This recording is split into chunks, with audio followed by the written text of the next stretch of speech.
Alex just reminded me to hit the record button. I fucking almost forgot to hit the record button because this is a completely live thing. There's no VOD, there's no clips. Thank you. I stopped recording shit a long time ago because I don't have like the space for it. I hope I fucking have the space for this that I'm about. Whatever. If I don't, I trust that somebody out there's probably got a backup or something. Whatever. Let's get started, shall we? Yeah, no. I disable the VODs and the clips during garbage now for 2 reasons. The biggest one being DMCA. I'm just trying to protect myself and the channel by proxy. But mostly also because now if you want to get the VODs, I have to sell out and tell you to go spend $2 on Patreon to get the VODs. But you can do that. A lot of work goes into garbage. Thank you again, Classy Katie, for the raid. Thank you guys for all the subs and the resubs.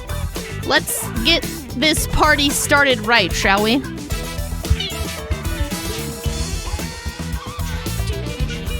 I like this jingle.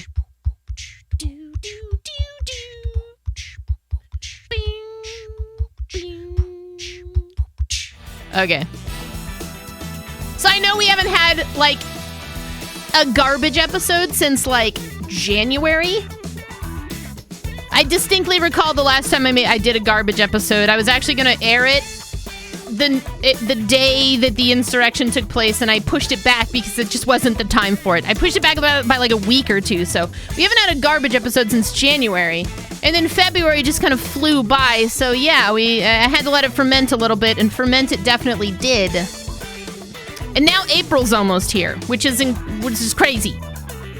And I wasn't thinking I was gonna do one in March because of March Massacre, you know, the subathon. But you know, fuck it. I like doing.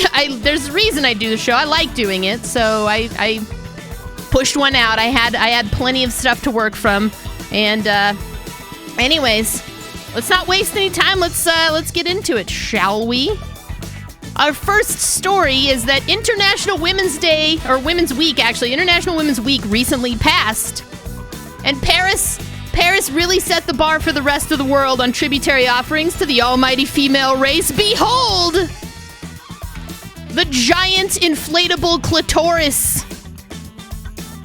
A group called the Clito Gang decided that they were tired of the phallic Eiffel Tower flaunting its turgid sexuality, and they decided to erect a 16.5-foot giant clit directly opposite of the International Monument.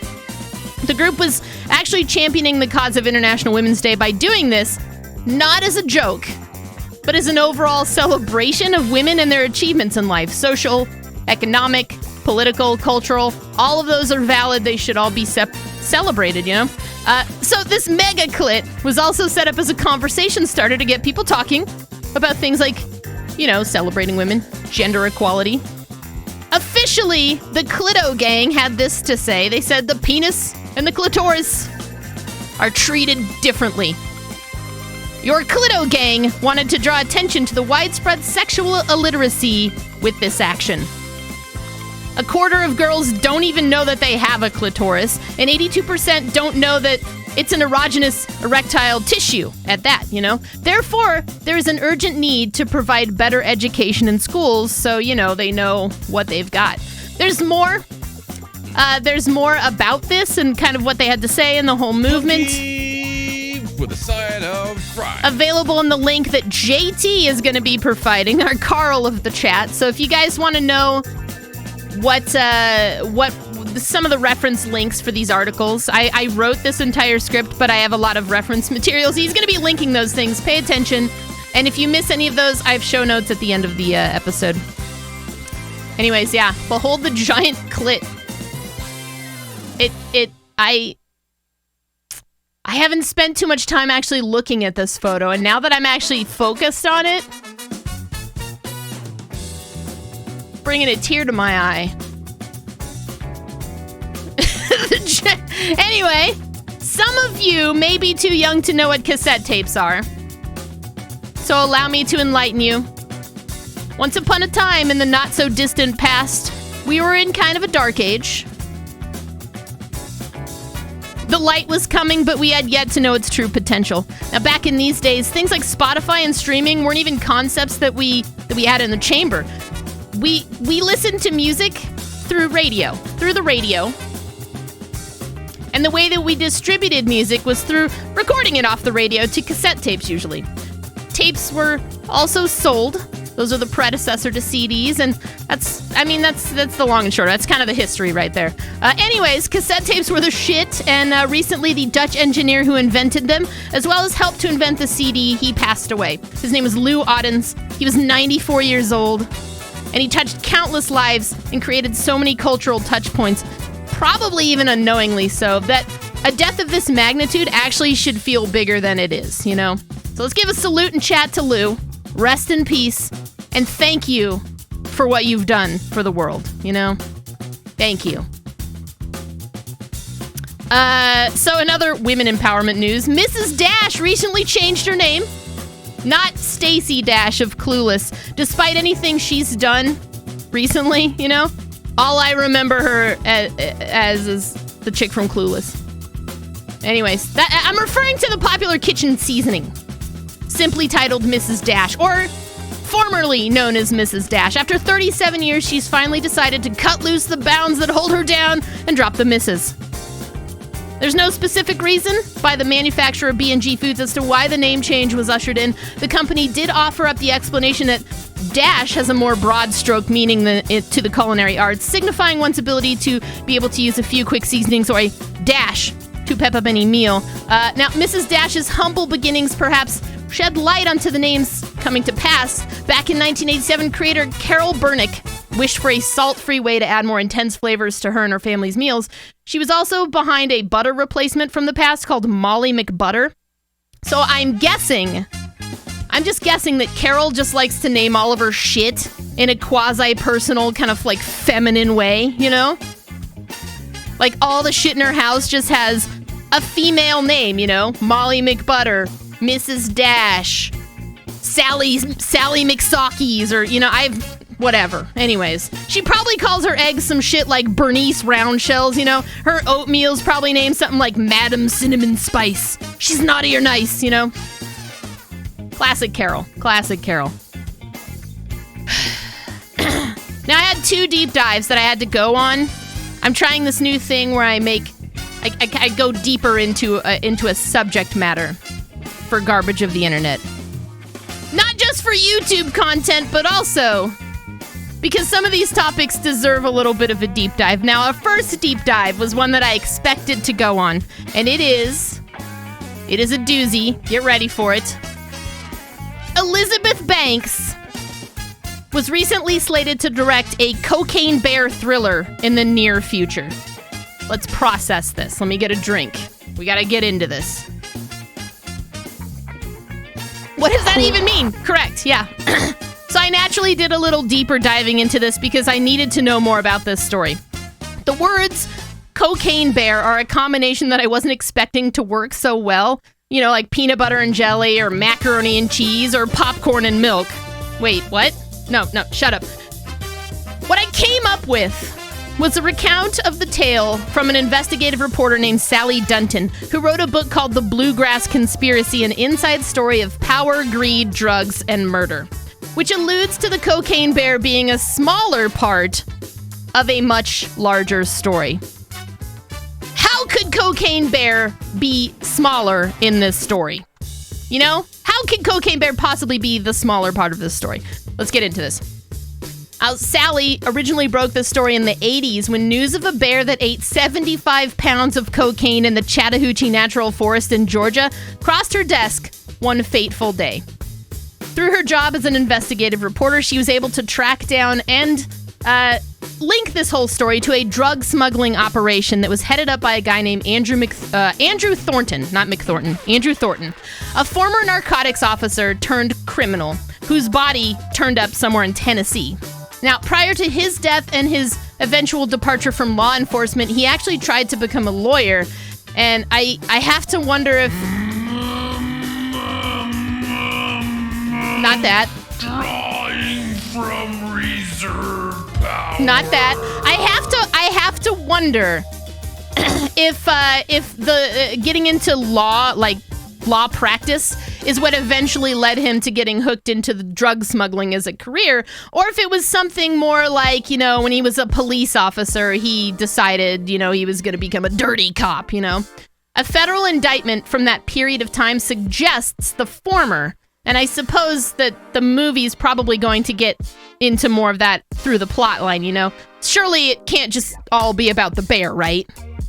Anyways, the story seems to go like this. Thornton was set to embark upon a smuggling operation that saw him flying over North Georgia and around the area of the Chattahoochee Natural Forest, where he would intermittently drop duffel bags filled to the brim with cocaine down into that forest. And then, when he was, he had the last bag, he was going to parachute down into the forest to retrieve the rest of the bags, leave, and make money from this smuggle. However, on this fateful day of September 11th, 1985, Andrew Thornton's parachute did not open, resulting in his obvious but untimely death. Next to his body was a duffel bag filled with cocaine, 77 pounds to be precise. So naturally, upon discovery, the authorities attempted to find the trail of drugs that were dropped into the forest. Now, it's said that the authorities couldn't seem to find the last bag, though I kind of have to wonder if they truly had any idea how much blow was hanging out in the forest exactly, or if they were just combing through it until they thought they had found it all. That seems to be more likely. Regardless, this is where Cocaine Bear walks into the story. Unfortunately, the large creature found the body, found the bag, managed to get into the duffel drop where it consumed the contents of the... Actually, I don't think he found the body. I think he just found a bag, like a spare bag somewhere.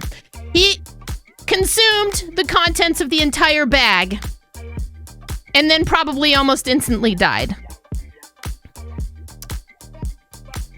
We think. They found the corpse of the bear next to the empty duffel bag. And to be clear, it's said that the bear ate $15 million of cocaine. But I'm actually not so sure upon doing some further research. The official autopsy of the bear actually revealed that the cause of death was cerebral hemorrhaging, respiratory failure, hyperthermia, renal failure, heart failure, and stroke. You name it, the bear had it, said the medical examiner. Its stomach was literally packed to the brim with cocaine. There isn't a mammal on the planet that could survive that. Now, true as that may be, the autopsy also revealed that the bear didn't actually have, $15 million worth of cocaine inside of its system. It only had about 4 grams of cocaine inside of its blood, and it wasn't really possible for the bear to consume all 77 pounds of cocaine, given even that a small amount would cause that organ failure on such a wide scale that quickly, The bear was discovered by an unidentified hunter whom authorities wanted to question. The hunter apparently found the animal, told a friend, and through word of mouth, the dead bear eventually became something that the authorities were alerted to. To me, that seems like a lot of people could have come along and taken the rest of that cocaine. Now, interestingly enough, the bear and the empty duffel bag it ate from were near 3 other bags holding a total, between the 3 of them, of around 218 pounds of cocaine, and yet another bag was found 2 months later within the forest. And this is really where the urban legends begin to take off. What the fuck happened to the rest of this cocaine? Some think that the hunter might have something to do with it. Some think that it's possible that a partner of Thornton came to scoop up the rest of it, although he managed to miss, the other nearly 300 pounds that was not far off from the body, Perhaps somebody else entirely, completely random, fell upon the cocaine lottery and absconded with it. I don't know. The lead detective on the case suspects that the cocaine met its demise naturally. He speculates that the drugs were scattered and dissolved into the earth from rain and snowfall that beset the area over those months, that it took authorities to track down what they could. Now, again, I'm sure the movie's going to have some theories as to what happened entirely, and I honestly kind of can't wait to see the woman from the 40-year-old virgin who scares the shit out of me to give us her interpretation of these events. Now, let's get into some other celebrity news. This one's come up several times in the channel since it happened a few months ago. And it's the second deep dive that I have to get into. Oh boy. So the reason this was trending back in January, a couple weeks after the last Garbage aired to be specific, was that a woman in the UK actually bought this candle. And she reported that her This Smells Like My Vagina candle from Goop exploded and emitted into huge flames with bits flying everywhere. Bits of the candle. I never want to hear that bits of a vagina candle are exploding into a flaming monstrosity ever again, or do I? I don't know. Whatever. 50-year-old Jodie Thompson proclaimed that she'd never seen anything like it in her life. The whole thing was ablaze and it was too hot to touch. There was an inferno in the room. Now, eventually, Jodie and her partner David found a way to grab onto that candle and throw it outside into their front yard, presumably maybe into like a pile of snow or something so that it went out. At least that's what I like to picture. So, regardless, let's unpack this Smells Like My Vagina candle, because I feel like that I just released onto the earth a forklifted package from a great height just saying those words, right? So if you're unfamiliar with Gwyneth Paltrow, I'm honestly not sure what to tell you. She's an actress who's been in a number of movies, my most favorite being the one where her head was in a box at the end of Seven, and I'm sorry if that spoiled anything for you, but you've had like 30 years to see it, so fucking get over it. At some point, she decided to get into the lifestyle brand business, creating luxury items for people who have a lot of disposable income and naming the company Goop. Why Goop? Why not, I guess. I get the distinct impression that Gwyneth kind of probably has a good sense of humor, even if she doesn't, she probably at least enjoys the art of trolling to some extent. And while she admits that the G and the P in the name stands for her initials, I'd like to imagine that she or somebody nearby blurted out Goop, and after they had a good laugh, she just decided to roll with that. It's kind of catchy, though, I have to admit, you know? So anyways, Goop caught the ire of the internet on several occasions for seemingly out-of-touch health advice, as well as their ridiculously overpriced items with equally ridiculous reasons for existing. And while I feel like I want to agree with the sentiment that it's disgusting to have enough money to want to buy something like a $66 jade egg to stuff into your vagina to help your feminine energy, side note, being named Jade made that really hard to say out loud. That was just gross. Anyways, I don't care enough to interject my energy into whatever that's all about. You do you live your life, etc., etc. The more ridiculous shit they say, do, and sell, the more fuel we have for garbage. So keep it coming, Gwyneth. Honestly. Now, one of the most controversial items that Goop has to offer is this candle that sells for $75. Already a ridiculous price point for any candle, but factor in that the candle is called This Smells Like My Vagina. Why? Why does this exist? Why? No one really knows, honestly. Some speculate that This Smells Like My Vagina proudly displayed on the front of the candle is really just a bit of a gaffe and more so a feminist statement to echo. I don't know, something like a 16-foot inflatable clitoris maybe, except a lot smaller and something that you can put on your coffee table. Talk of the vagina and its inner workings always seems to make people kind of recoil in horror, and I don't know why that is exactly. You gotta celebrate the vagina. Celebrate International Women's Week every week. Stop shaming women for their experiences and admit that vaginas exist. Anyways, maybe don't make that kind of statement by giving Gwyneth Paltrow, who I'm not even sure knows the reason why she made this candle, $75. That's, again, I'd like to think she has a good sense of humor to the point that she was aware of the concept of making her vagina scent into a candle or even suggesting that that's a thing. It's fucking funny. It's fucking funny. If a dude said, I want to make ball sweat incense, I'm sure the internet would laugh at it, the same way. Equality in our genital jokes. That's all I want. Genital, whatever. Anyways, I'm tired of talking about Gwyneth Paltrow's vagina. We need to move on. But before I do, we have to put something to rest here. I see a lot of you talking about this. What exactly does Gwyneth's vagina smell like? Now, according to most, it's not even according to most. This is what the website says. It's infused with geranium, bergamot, and cedar, juxtaposed with damask rose and ambrette seed. I don't know what half of that shit means, but I'll tell you what. The flavor text of the website says that when smelling this candle, you're to be put in the mind of fantasy, seduction, and sophisticated warmth. But Gwyneth Paltrow herself said of that candle when it was being developed, this is a quote directly from her. She said, "I smelled this beautiful thing and I said, this smells like my vagina." And then she said, "I was kidding, we were on mushrooms." Apparently the joke stuck, and honestly, I'm not even fucking mad about it. I kind of want one now. So anyways, moving on. Motley Crue Music is now selling faucets. They've taken their career to a new place recently. Their music already gets used in a lot of ads. Hell, I'm gonna show an ad later, a bounty that uses Home Sweet Home, to my constant worry and fear of DMCA. So it shouldn't be a big surprise that their most recent endeavor is yet another ad.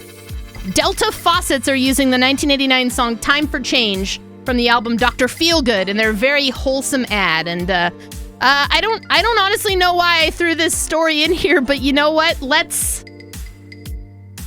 watch it. Let's watch this ad.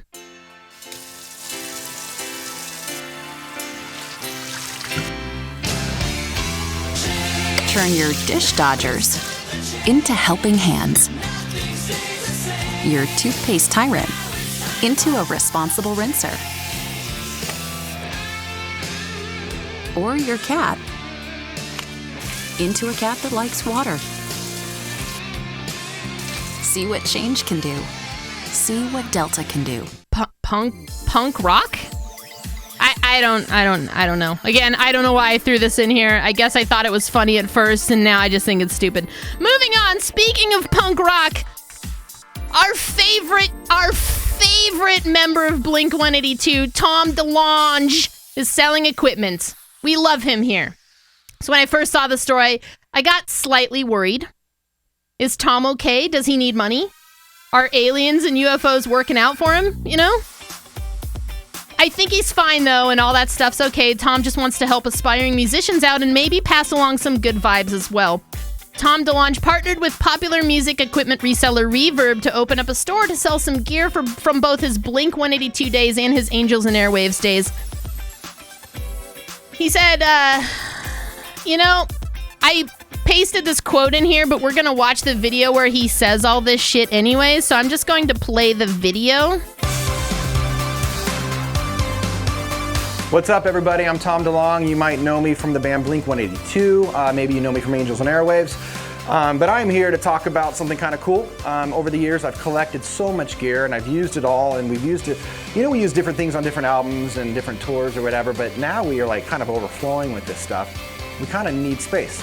So in order to make space for the next Angels and Airwaves run, where we're gonna have to rehearse and we're gonna listen. It's Tom DeLonge. I don't give a fuck what even he says. Have to do our stretching, and we're gonna have to like hold each other and kiss each other and all that kind of shit that we have to do. We're gonna be selling a lot of the old gear, but we have a lot of really cool stuff. So over the years, I've changed the things that I've used, or I've kind of changed the combinations of things I've used. So we got some really kind of diverse things out there. Number one, we got a bunch of cases. And it's cool too, because a lot of them say like Blink on it, or they'll say Angels and Airwaves on it. But we even have things like a Roland Phantom synth that we've used on pretty much every Angels record. We're selling one synth that has the Angels presets on it, and we have some other synths that we used on the albums or we used live or whatever. But we also have like old guitar amps.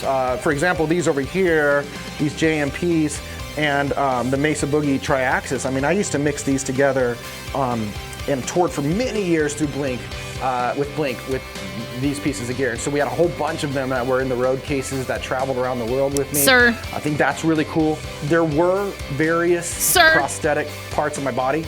We're not going to be selling that. I want to make that super clear. We found out that it's not even worth any money. Okay. I'm really thankful to be doing this with Reverb. I'm excited for anybody that's a fan of the music that I've been fortunate enough to make and be a part of. So hopefully you guys will find something you like. If you do play it, you will get more handsome. It just kind of comes with rock and roll. So I just want you to be prepared for that. So there's a few waivers you're gonna have to sign. All right, bye.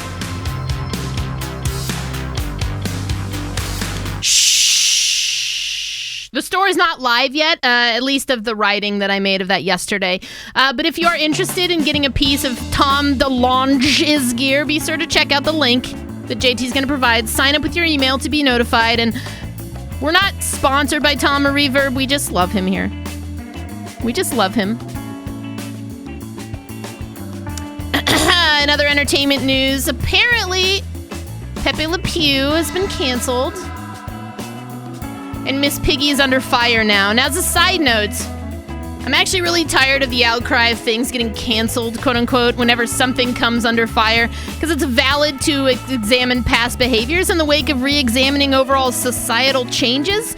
But it's also getting tiresome and very cry-wolf to just blurt out that something is getting canceled, when in reality, a lot of the time, someone's just calling out shitty behavior and asking for an opinion on whether or not that is an agreed-upon opinion. I digress, though. Pepe Le Pew is canceled, and here's why. News broke several weeks ago of the romance-obsessed skunk that he would not be making an appearance in Space Jam: A New Legacy, nor would he be making appearances in future Warner Brothers animated features. Now, why is this? An opinion piece from the New York Times criticized Pepe Le Pew for normalizing rape culture, which feels extreme, but is it wrong, honestly? Old cartoons always showed Pepe trying to hit on Penelope Pussycat, who frequently and uncomfortably skirts the advances of Pepe Le Pew. And while that seems innocent, I actually feel like it does give a pretty early impression to children that this type of relationship dynamic is something that exists in the world, that it's normal, and that this is how you're supposed to deal with it from either side of the fence. Older cartoons always depicted Penelope having to very uncomfortably push away the advances of Pepe, while he had no self-control and got more forceful as time rolled on. And honestly, I think that's how I probably interpreted it as a child. Boys are meant to be that way, and girls are meant to be that way. It feels extreme to call it rape culture because of the use of such powerful words applied to a very innocent topic like old cartoons, but it's really important, I think, to dissect mediums of art like this when we're trying to figure out how to make the world a better place overall, you know? It's worth discussing regardless of how strongly you feel on the subject, and I should hope that cooler heads prevail in the said discussion, but again, I digress. Warner Brothers has tried like hell to sanitize their cartoons that didn't age well. Pepe Le Pew is one of the latest to come under fire for inappropriate behavior. The new Space Jam movie had a few scenes where Pepe Le Pew was put in his place. Penelope clapped back on Pepe during one exchange, and in another scene, it was explained that Penelope actually filed a restraining order against Pepe. Mixed feelings about those scenes getting the cut have been rampant. Lola Bunny was also given a makeover to make her less sexualized, which has been controversial. And in the wake of all this self-examination, Twitter is, of course, ready with their next offering to the sacrificial gods, Miss Piggy. Several accounts are crying out across the social media app for Miss Piggy to be held accountable for what they're saying is physical and emotional abuse towards Kermit. Essentially, she's done exactly what Pepe Le Pew has done to Penelope, but from the opposite side. I suppose in creating this dichotomy, the idea was maybe, possibly female empowerment? I don't know, the hilarity of watching a female character who is a pig try to get with someone who is comically smaller than her, I still don't really know. But I don't personally necessarily care all that much. It's mostly fascinating to me from a psychological perspective. And I can agree that it's something that should be discussed in modern society, you know? And if you're really, truly a chaotic neutral like myself, then perhaps you will enjoy the hashtag cancel a cartoon character on Twitter for shit like this. Cancel Angelica. She was basically a Karen before it had a name.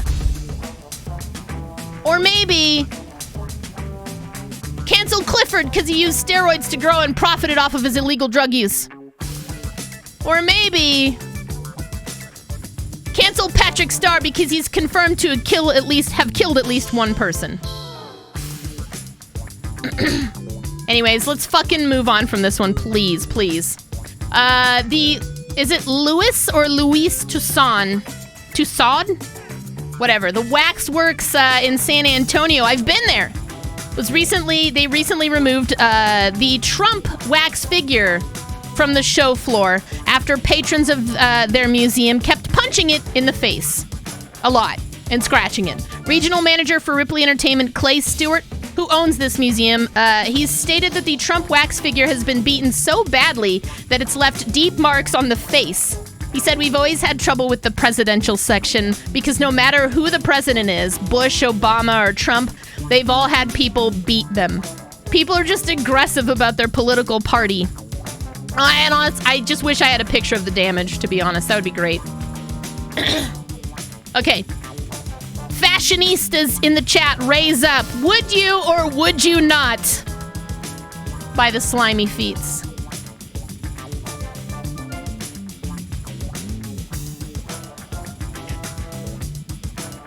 Yes? No?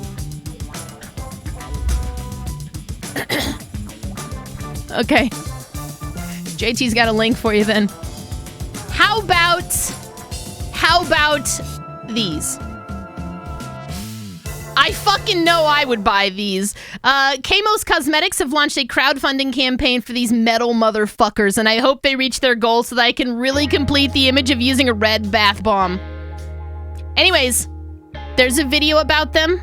Of course, I'm gonna put it on. Just gotta do a little Jimmy in here. Moi, I'm Milla from Kamos Cosmetics and the maker of Corpse Paint soaps. I have designed these moisturizing face masks with corpse paint, and we are now opening a crowdfunding campaign with Backstage Rockshop, where you can help bring this project to life by pre-ordering the masks for a discounted price. Face masks make it easy to treat yourself and your skin at home. Why not make the whole ritual more metal? We sourced a vegan and organic mask producer in Korea, the world leader in skincare, collaborated with J.P. Ahonen to make the original corpse paint design and developed the mask cutout and patterns to make them fit neatly on your face.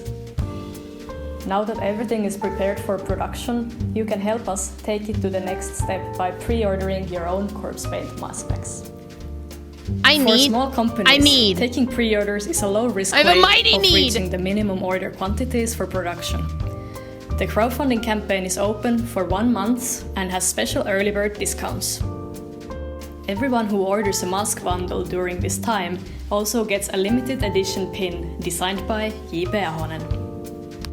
Once the campaign is finished, we will start the production and begin the process of getting the mask ready for the market. Finally, after the practical and legal work is done, the mask packs are ready to be shipped out to you.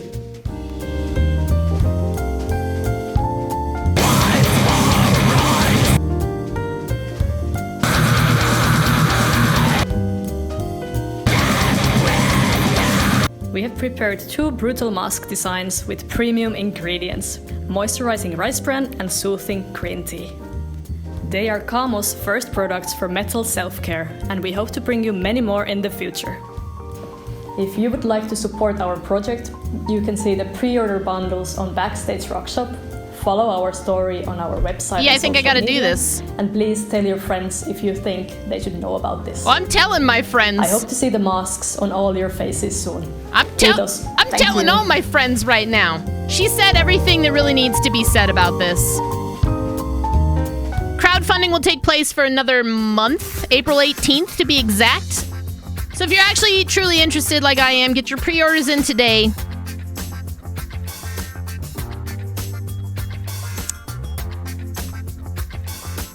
Okay, how many of you in chat are superstitious?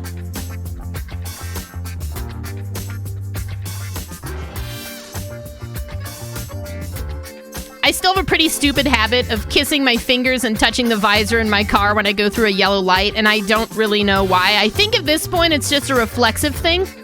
Why did I start it?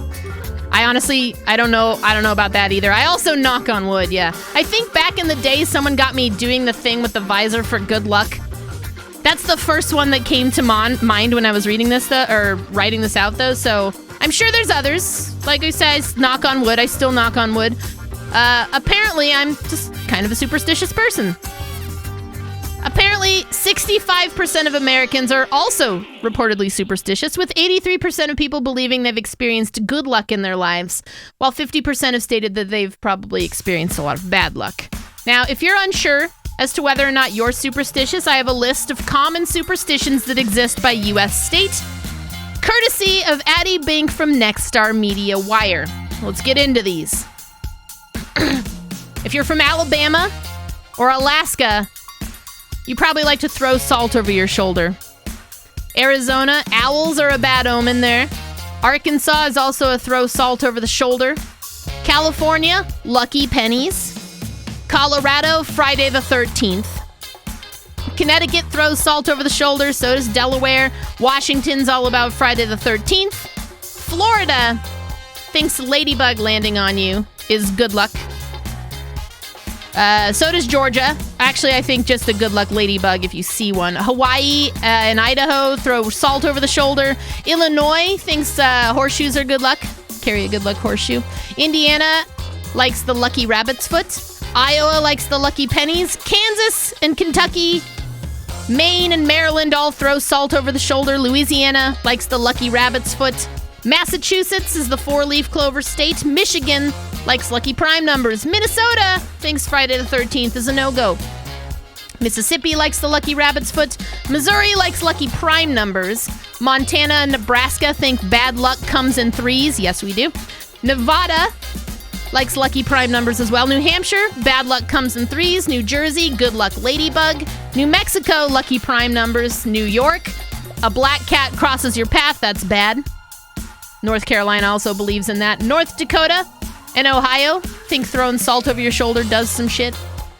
Oklahoma and Oregon think owls are a bad omen. Pennsylvania likes the good luck ladybug. Rhode Island likes to throw salt over the shoulder. South Carolina thinks the black cat crossing the path is bad. South Dakota thinks bad luck comes in threes. I think that's a very distinct Midwest thing to believe.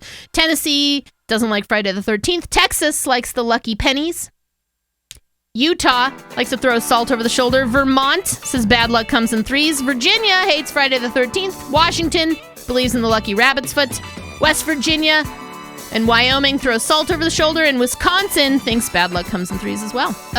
Now, apparently throwing salt over the shoulder is the most common superstition among states, while at least 6 of these states hold the popular Google search term bad luck comes in threes.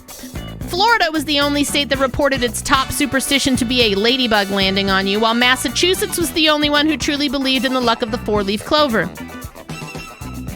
What are some of your guys' superstitions that maybe aren't these? Like, not knocking on wood. There was no distinction on whether or not picking up heads or tails was a thing. I feel like this list needed to elaborate a little bit more, you know what I mean? Once you stop playing sports... wait, what?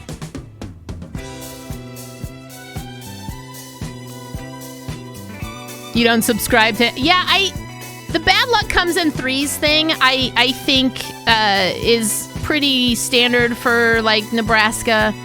The throw salt over your shoulder thing, I don't really get that one, but,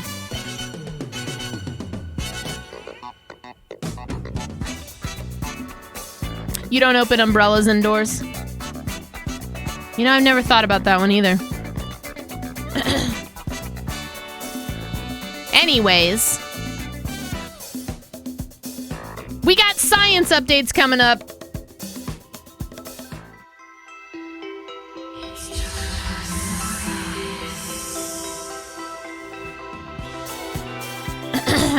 According to a recent study in Frontiers in Psychology, pigs can be trained to play video games with their snouts. Neat. The paper is the result of years of study put in by Stanley Curtis, hailed as a legendary swine researcher who died roughly 10 years ago. It features 2 Yorkshire pigs named Hamlet and Omelette, and 2 Panepinto micro pigs named Ebony and Ivory, all of whom lived at Pennsylvania State University. The pigs were more or less given a joystick that controlled a simple game that moved a cursor across the screen, and upon completion of the game, a treat was dispensed. To the surprise of the researchers, all of the pigs excelled at these tasks. that the pigs achieved the level of success that they did on that task was significantly outside of their normal frame of reference in itself. That was remarkable and indicative of their behavior and cognitive flexibility. That's what one of the authors had to say about the stuff. He said, even when the joystick broke, the pigs continued to make correct responses when rewarded only with verbal and tactile reinforcement from the experimenter, who was also their primary caretaker. The paper was co-authored by a chimpanzee specialist who I assume had to be doing similar experiments in tandem with chimpanzees for reference. While the pigs did not perform as well as the chimps, it's believed that their reliance on using their snouts is probably to blame. And you might be asking yourself at this point why we as a society are trying to teach pigs how to play video games. I have an answer for you. Of the research, co-author Candace Croney had this to say: this sort of study is important because, as with any sentient beings, how we interact with pigs and what we do to them impacts and matters to them. We therefore have an ethical obligation to understand how pigs acquire information and what they are capable of learning and remembering, because it ultimately has implications for how they perceive their interactions with us and their environments. She elaborated further on the concept of studying pig behavior in a separate correspondence with Huffington Post, stating that we could train them on how to manipulate the joystick and how to attend to the screen, but they had to independently figure out the connection between what they were doing and where the behavior was actually having an effect. And she said you can't teach that kind of thing. So that's pretty cool, you know. In other science news, scientists apparently want to build a sperm bank on the moon. The plan has already been proposed by a number of mechanical engineers, whereby a proposed ark of reproductive cells from both men and women should be buried underneath the surface of the moon. And why the moon? The surface of the moon is the surface of the Earth is a naturally volatile environment, unstable and dangerous, leaving the ark vulnerable to, well, anything. The moon was proposed by, hang on, this fucking... Oh, yes, Daddy. Thank you. This song was so fucking funky that I was having a hard time focusing there. Maybe we need to switch it up to the lo-fi for a minute. Polka? Let's go back to funk. I can't do it.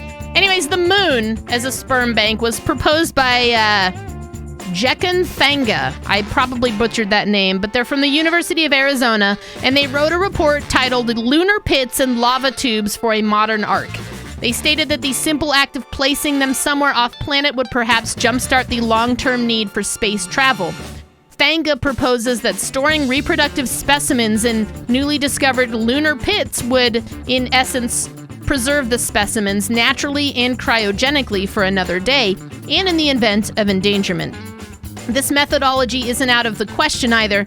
Apparently it's already being used for plant seeds by the Svalbard Global Seed Fault in a Norwegian island on a Norwegian island in the Arctic Circle. There we go. Now, while I feel I have questions about how much we truly know about the lunar pits of the moon and how safe it truly is, I guess it seems like it's worth a shot. I don't know. Let's throw some sperm at the moon and see what happens. For science. I got technology updates next. Technology.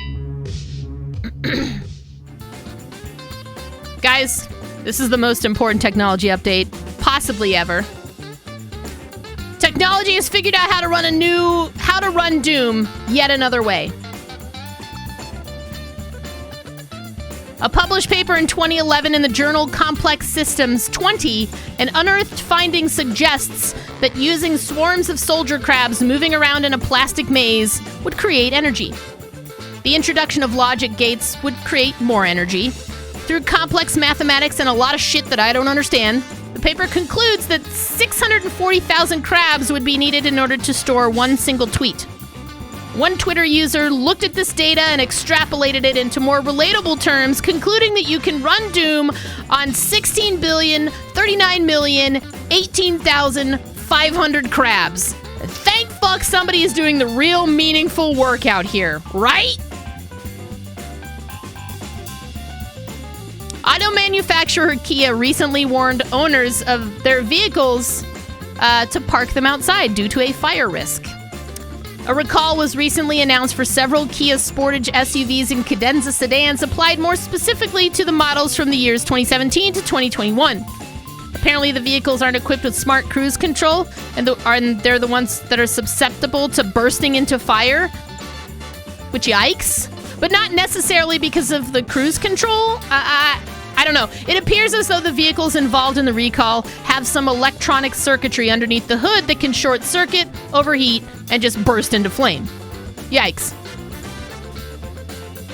Kia owners are advised to go to safecar.gov to search their VIN number and make sure that they aren't a part of the recall. You know, I kind of wanted to low-key slam Kia because I bought a Hyundai over a Kia a few years ago, but apparently Hyundai owns Kia, and they also had a recall a few years ago of SUVs, so it's time for me to go kiss my fingers and slap the sun visor of my Sonata for good luck, I guess is what I'm saying. Let's shift gears. Car talk. I gotta get out of here. It's time for Florida Man. It's time to check in on Florida Man.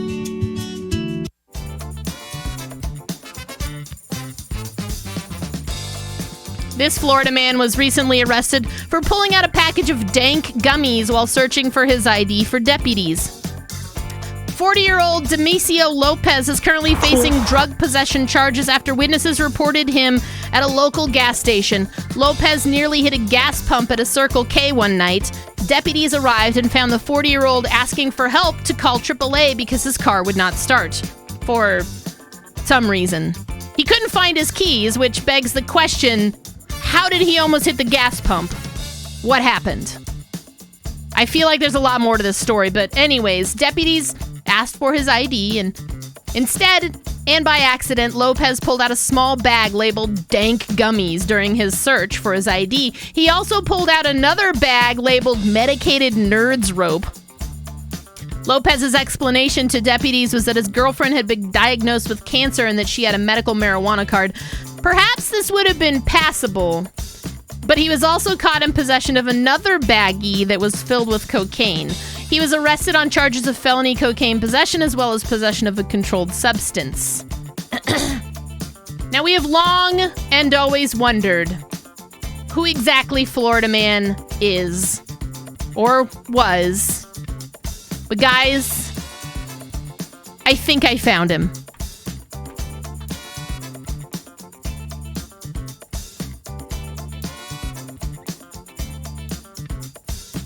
A Pasco County man with the state of Florida tattooed on the center of his forehead was arrested recently after allegedly calling 911 4 times to ask for a ride home. During one of the call sessions, the real Florida man admitted to having had a few drinks. Records of the ongoing event show that deputies actually met up with him to offer him a taxi, which he declined because he didn't have the money for it. Eventually, he was arrested for calling 911 when there was no emergency. The real Florida man was also found in possession of marijuana. A Florida woman was recently arrested for freaking out on her roommate. This bad joke will make sense soon, trust me. 53-year-old Marianne Lannon lives with her cousin in Clearwater, Florida, where this event took place. Her cousin decided to, one late morning, blast the disco hit Le Freak by Chic on repeat. Freak out! Le Freak, c'est chic. That one. Her cousin repeated this over and over and over again, reportedly enough to piss off Marianne, which caused her to shove her 64-year-old cousin into a makeshift tiki bar that they'd set up. The picture this report paints is fantastic.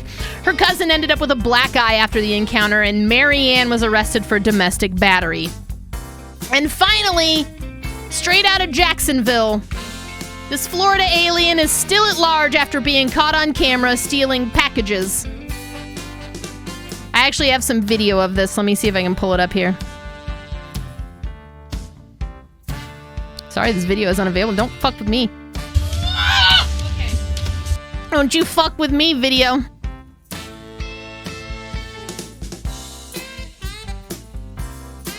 I gotta get it playing here. Here we go.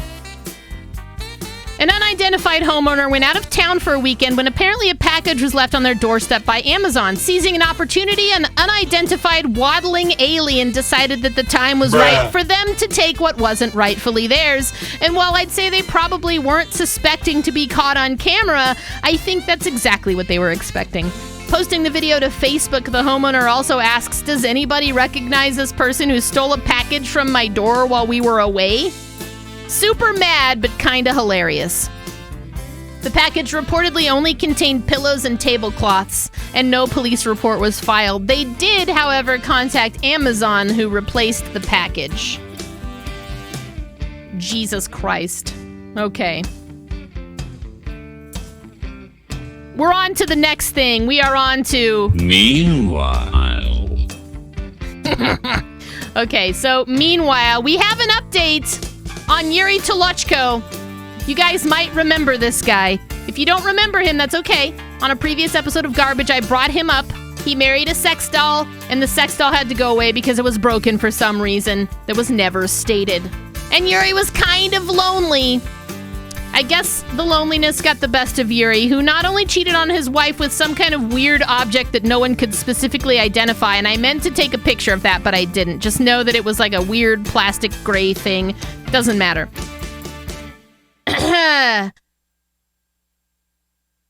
He eventually filed for divorce, and he moved on with a new woman. Woman? Air quote. He moved on with a new squeeze, we'll say. It's another sex doll, and this one is named Lola. And Lola is, well... Here are his words. He says, Lola has a woman's head, a chicken's body, the navel has depth and can be used as a vagina, and a penis can be inserted into it. I'll show you this one day. I identify her as a massive chicken. Have fun with this one. Yuri has gone on to suggest that he aspires to have several wives, so I have a feeling this is not the last time that we're going to be seeing Yuri on this show. Meanwhile. Of course we had to bring up the Gorilla Glue woman. Back in February, this went viral. A Louisiana woman accidentally used Gorilla Glue spray in place of actual hairspray, and she had to go to the hospital. A normal user of the Got2b brand, Tessica Brown, accidentally grabbed the bottle of strong adhesive instead and didn't realize for days the mistake that she had made. She said, "My hair, it don't move." You hear what I'm telling you? It don't move. I've washed my hair 15 times. Now, Gorilla Glue reached out to Tessica via Twitter after seeing this now infamous TikTok video to tell her the obvious, which is you are not supposed to use this glue in your hair, as well as to recommend her to soak the affected area in warm, soapy water or to try applying rubbing alcohol. Now, Brown at this point had already been admitted to the hospital for treatment, and also at this point in the evolution of this story, she had gotten support from all walks of life, from financial support to moral support. She's even taken a large chunk of this GoFundMe campaign that came out for her, and she's applied them to charities. So that's good for her. I hope that she learned her lesson with the Gorilla Glue. Meanwhile. I'm sure several of you have seen this viral TikTok also, where a woman discovered a whole ass empty apartment behind her bathroom mirror. Now, I watched this video one morning with rapt attention like nothing I've ever consumed before, and I still have questions. Samantha Hartso posted to TikTok a week or two ago a multi-part saga of her trying to figure out what the deal was with the insane draft that she felt while walking into her bathroom, and honestly, I couldn't have quite expected what she was going to find. She removes the mirror of her bathroom only to discover what is quite plainly another room on the other side of the mirror, not unlike some shit that you would see in Candyman. Obviously shaken but amused, Samantha decides to venture deeper into the abyss and crawl through the hole. Now, I don't want to completely just re-air the entire thing, her entire content. I just have to say this video is worth watching. Let's watch like a minute of it, maybe. Like, just like a minute of it so you guys can understand. It's quite good. I'm in my New York City apartment and it's cold, right? Obviously, it doesn't matter how high the heat goes, I'm cold, right? So I walk into my bathroom. Right here, I feel cold air blowing on me. There's not a vent or anything. So I feel here, and there's cold air coming through this hole. So I tape it up. I don't know why there's cold air coming through here, but we're not having it. I stand here, and look at that. You can see my hair blowing in the cold wind. So I start searching, right? Okay, there's a vent up there, nothing's coming out. There's a little bit of air coming out of this light switch, but there's not enough air to blow this hard on me. You can't see it now. Look at it, they blowing. So I start feeling, and the air is coming from the mirror. Okay, Yeah. As the mirror moves. Let me show you what I found in my New York City bathroom. Holy shit! You're kidding. No, seriously. It's some shit, dude.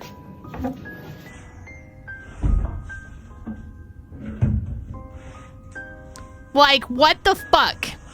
This is where we're gonna stop it, because I want you guys to just go, like, watch it for yourselves, instead of just re-airing it here. But I will tell you that my descriptions are not gonna do this justice. After preparing as well as any of us could under the conditions, Samantha bravely squeezes through that space that she just uncovered in her bathroom mirror, once occupied, only to find an entirely vacant apartment on the other side. Seemingly abandoned and under construction, there was some trash and signs of life scattered about, but thankfully, she didn't run into anybody back there, or nothing dangerous, while spelunking through to that other side. Apparently, before returning to her own apartment, she locked the front door of that vacant unit and put the mirror back in its place.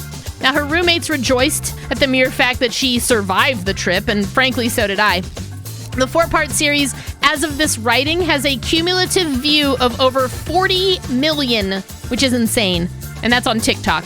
Also, as of this writing, I don't have any updates about this. I'm left with the information that she did not contact her landlord yet, but did contact the maintenance department of her building to have the hole behind the mirror, like, completely sealed up.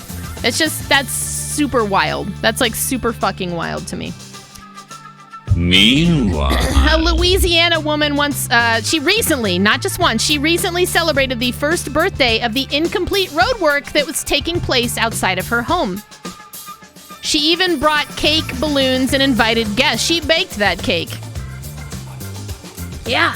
She said our driveways on my side were blocked for about 3 months this summer. Now on the other side is blocked. So nearly every house on the opposite side of the street from mine has their driveways blocked. An inconsistent work schedule seems to be to blame for why this work is taking so long, which still feels really inexcusable, but at least Natalie is taking it in stride. For the celebration, she baked a cake and decorated it to look like the road work, complete with 2 layers of chocolate sponge cake and peanut butter frosting. Happy birthday, 20th Street Construction. We hope it's your last. meanwhile, A Canadian man from British Columbia recently lost his battle in court over the right to wear a pirate hat in his driver's license photo, which feels like a lot to digest when I read it. Gary Smith, a man who identifies as a Pastafarian or a member of the Church of the Flying Spaghetti Monster, he's devout. According to this fringe parody religion, worshippers of the Flying Spaghetti Monster must often wear either pirate regalia or colanders on their head as a sign of faith. As such, Gary Smith needed to wear this pirate hat in his license photo. There are documented cases actually of other Pastafarians winning court battles for the same freedom, but such was not the case for Gary, whose motion was struck down by the BC Human Rights Tribunal under the grounds that they found it to be, at least in part, satirical. Now, I considered doing a deep dive on the Church of the Flying Spaghetti Monster in this episode, but I'm gonna save it for a future garbage. For now, JT's gonna link a nice Britannica article that you can get a top-line view of what being a Pastafarian is all about. We'll cover that in the future, though. Meanwhile, in France, besides the giant clit, a huge seizure of MDMA by the Paris police turned out to be not what they expected. The seizure was set at an estimated 1 million euros, according to Twitter, and the Paris police were bragging that they had busted one of the largest operations of narcotics that they'd ever seen. However, it turned out that the Paris police had done nothing but trick or treat, as further testing on the MDMA in question turned out to be crushed up strawberry candy.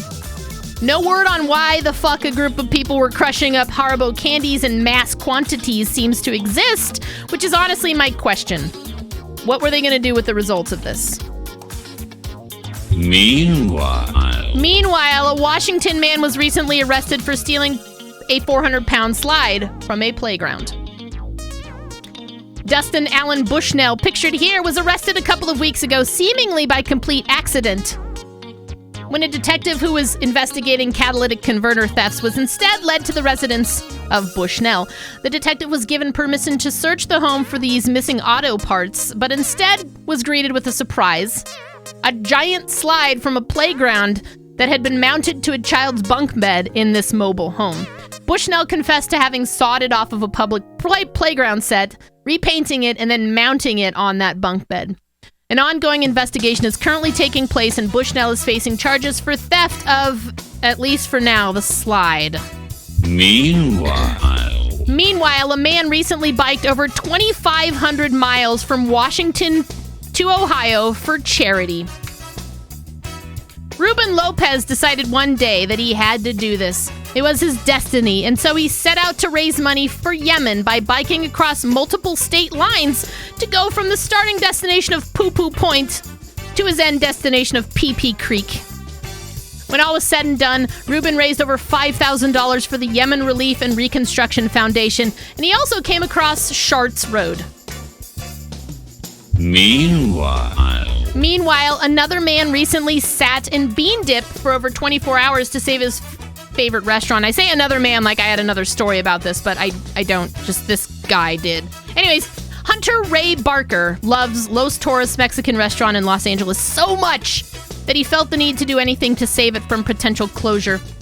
Local businesses across the country have, of course, been hit hard by the coronavirus pandemic, and Los Toros has been no different. Hunter Ray Barker was hoping that the stunt would help attract more local business to his favorite restaurant, and so did the owner, Nicholas Montano, who was flattered by the gesture. Barker also claimed that to survive the 24 hours, he had a funnel connected to him so that he could relieve himself. At least number one. There were no plans for the possibility of the number two.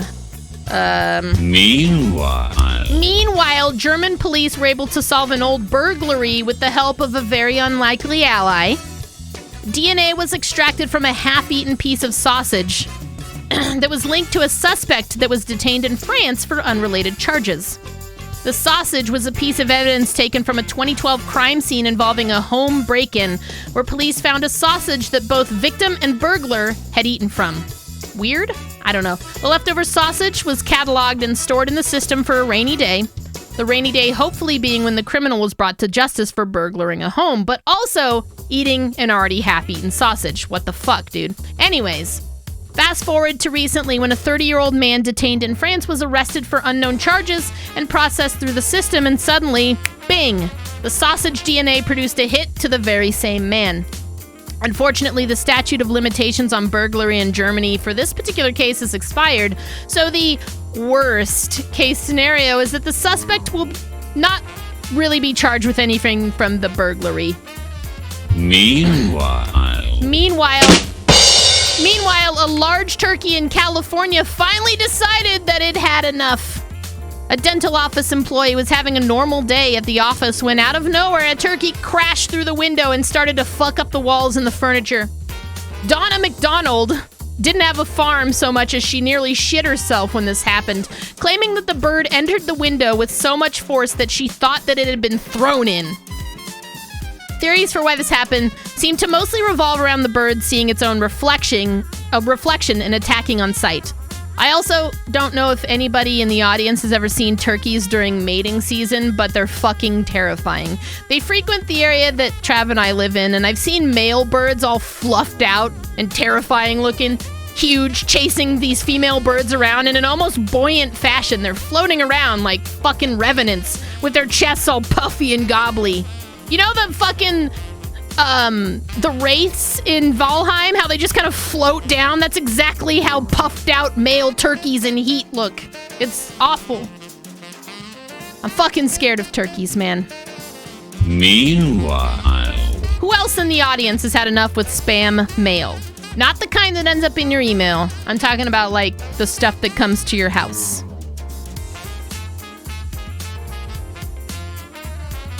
like a show of hands.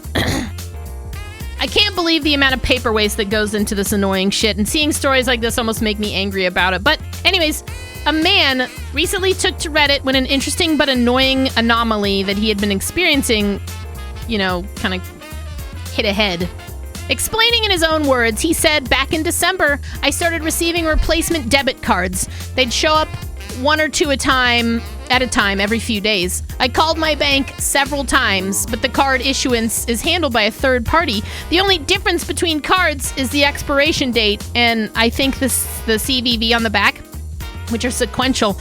The first card expires 12/24, and the last one expires 4/30, with every card in between, although I seem to be missing, the one from 7/29. Anyways, in essence, this man has been experiencing some sort of computer error that issued him a new debit card from his bank every few days, resulting in him having 64 copies of the same debit card. Eventually, the man canceled the card, and the problem seems to have ceased. Meanwhile, and finally, kids, look before you inhale. Especially if you live in Australia, where apparently everything wants to kill you. A teenager in Queensland recently spotted a red-bellied black snake curled up inside of her asthma inhaler. A team of snake catchers were called in who were able to quickly and reliably capture the snake and rehome it. Red-bellied black snakes have venomous bites that can cause serious, uncomfortable symptoms like bleeding, vomiting, diarrhea, headaches, abdominal pain, and muscle weakness. Yikes. And now, I have for you a moment of zen. Sometimes we do the weather. Sometimes it's just something else random. This time it's just going to be some good old-fashioned moment of zen stuff. Here we go.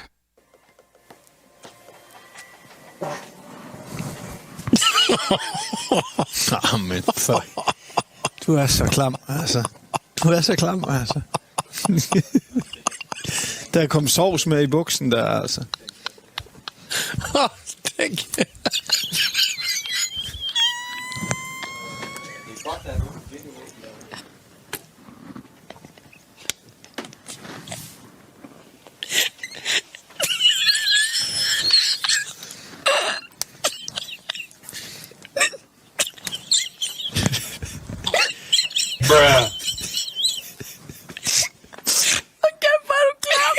Fart jokes are funny no matter where you're from, dude.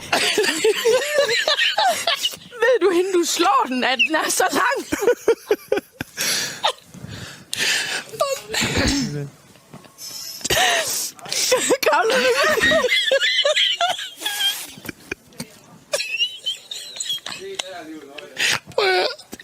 Han siger det her, da han går. Den larmer stadigvæk, da han er noget. For helvede, mand! Du er simpelthen også så ulækker, du er! Hold da kæft, mand. Ja. Den bobler jo op i lindingen! Nej, det må ikke ske igen der, mand. Nej, hold kæft, du kan godt holde den inde. Hold kæft, der var lang! My God. We got food news next. You guys are aware of this one. I already fucking know. Comedian Jensen Karp took to Twitter with this. Finding shrimp tails coated in Cinnamon Toast Crunch seasoning seems like it's probably not natural, right? After tagging the official Cinnamon Toast Crunch Twitter account, the post quickly gained traction across the social media platform. The cereal giant responded, claiming that after further investigation with our team that closely examined the image, it appears to be an accumulation of the cinnamon sugar that sometimes can occur when ingredients aren't thoroughly blended. We assure you that there's no possibility of cross-contamination with shrimp. Karp fired back with the astute, okay, well, after further investigation with my eyes, these are Cinnamon Toast shrimp tails, you weirdos. I wasn't all that mad until you tried to gaslight me. Naturally, this erupted into an ordeal of proportions that no one was expecting, and both Karp doubles down on the fact that his Cinnamon Toast Crunch has some weird shit inside of it, and General Mills is demanding that Karp send the box with the alleged weird items back to them for inspection. I can't wait to get an update on the Cinnamon Toast Crunch debacle for a future episode, or at the very least, see if General Mills parlays this into an opportunity for a sweet and savory Cinnamon Toast Shrimp product, you know what I mean? Other food news. Hershey has recently announced their plans to offer a Reese's Peanut Butter Cup made of entirely peanut butter. The aptly titled Reese's Ultimate Peanut Butter Cup, Peanut Butter Lovers Cup, will be a limited time product featuring both the interior of the Reese's Cup that we're all familiar with, as well as an exterior shell made of peanut butter. No chocolate. None of it. Those 1% freaks who don't eat chocolate like Ace Trainer Miles, now is your time, man! I got spooky news. We got spooky news. Do I have a thing for that? I don't. Doesn't matter. I think Zach Baggins might lose his shit about all of these floating orbs. All of them. It's the biggest floating orb I've ever seen. It's got to be a ghost. A transformer failure in Louisiana back in February caused an insane sight to behold. A traveling series of glowing orbs surging across the power lines, leaving more than 10,000 people without power in its wake. I'm going to show the video of it. Which is terrifying.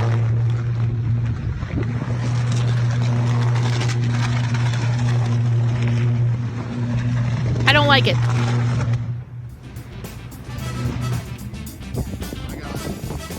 I don't like it.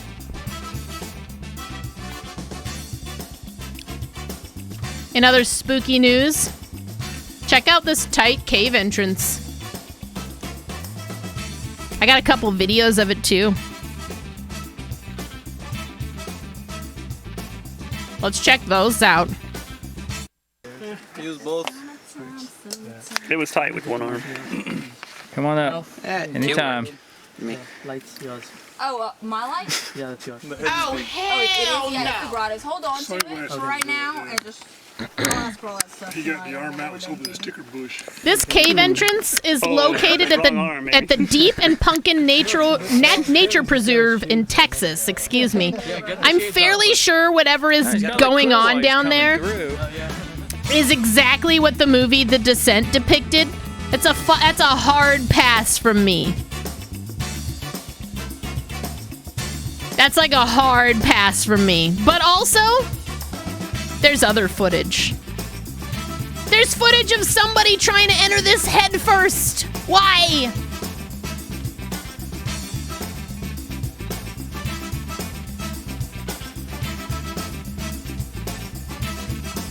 That's scary. I don't like it. I don't like it. Let's move on to the sports news.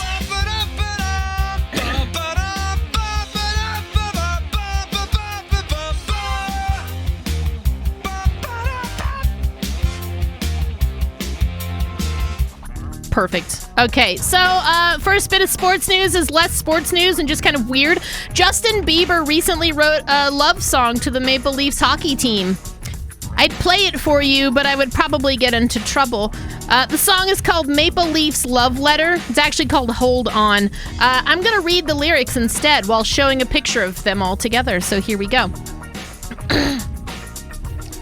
You know you can call me if you need someone. I'll pick up the pieces if you come undone. Painting stars up on your ceiling, 'cause you wish that you could find some feeling. Yeah, you. You know you can call me if you need someone. It's about a hockey team. I need you to hold on. Heaven is a place not too far away. We all know I should be the one to say we all make mistakes. Take my hand and hold on. Tell me everything that you need to say, 'cause I know how it feels to be someone. Feels to be someone who loses their way. You're looking for answers in a place unknown. You need the connection, but you can't get close. Painting stars up on your ceiling, 'cause you wish that you could find some feeling. Yeah, you. You know you can call me if you need someone. Hockey love intensifies. I need you to hold on. Heaven is a place not too far away, etc., etc. Let's skip to the midnight till morning. Call if you need somebody. I will be there for you. I'm confused because when I went to look this up under the title Maple Leafs Love Letter, I was graced with nothing but sports articles about the crossover. But when I realized the song is actually called Hold On and it's maybe actually not about the Maple Leafs but a relationship, then I got a little suspect. I hate it either way. Did he recycle like one of his songs and then and say that it was about the Maple Leafs, or did he write that song for like the Maple Leafs, but then he tried to pass it off as like a love song for... I'm confused. Anyway. The Maple Leafs love this song, though, and they said that Biebs is a very special person and an incredibly talented artist. He's eager to work with the team and spend time around the guys. My questions intensify. But whatever. Australian rugby star Cameron Munster revealed a spicy detail about how he signed to the National Rugby League. Appearing on a recent podcast, Munster shared in a more detailed story that his first NRL contract was actually signed from within the walls of a strip club. He said, "We actually went to watch the Storm game on Anzac Day, and they showed me the facilities during the week before I played for Queensland Cup. Everyone was so humbling and so welcoming. At the time, I was so starstruck meeting the Big Three in Bellamy, but they were so welcoming and happy to say hello. No one knows this, but I signed my contract at Kittens, which is a strip club. After the game, they took me there. I'm not going to reveal my sources as to who took me there. But at the time, I was pretty starstruck when we walked in. I was like, where's this pen and paper?" Now to invade your land, go boom, boom, boom, and make you our pathetic slaves. The podcast host elaborated that Kittens is more or less a strip club, and Cameron says, "I tell you what, it's a pretty good way to get to the heart of most rugby league players. We'll show them the Big Three. We'll impress you with our coach and our superstars, and then we'll take you to a strip joint, get you full of piss, and pay for lap dances all night. Mate, I'm signing a 10-year deal." That's how they recruit down here in Melbourne, he says. Now, I have a feeling that's not just how they do it in Melbourne, but I like the extremely Australian mental image that this guy just painted, so, stay classy, dude. And finally, from the Ocho, my favorite place to find offbeat sports, we have Violent Barbie Jeep Racing. Wait. Hello, may I? There we go.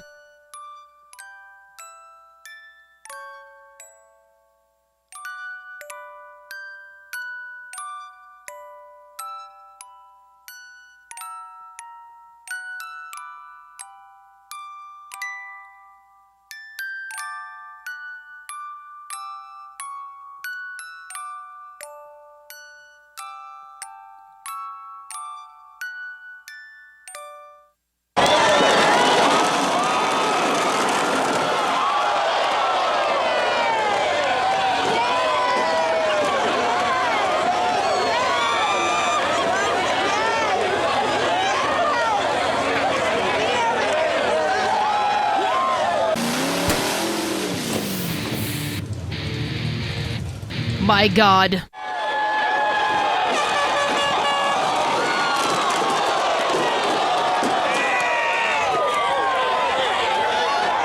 It's a 7-minute video. We're not going to watch the whole thing.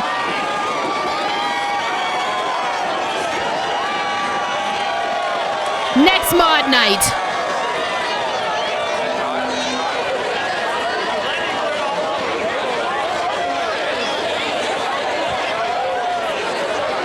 Oh my God, looking at this from the eyes of pandemic is like horrifying. To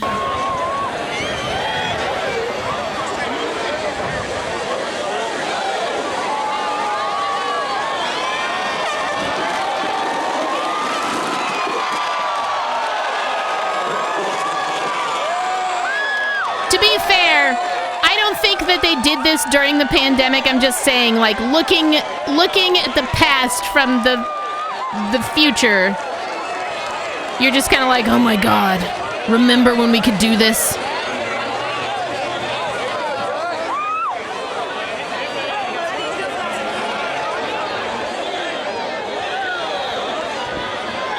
All right, let's watch one more.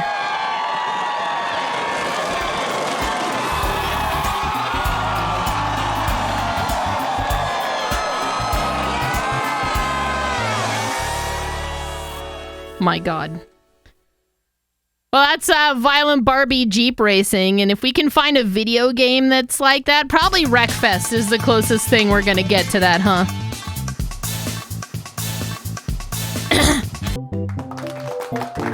Thank you for tuning into Garbage of the Internet. Until next time.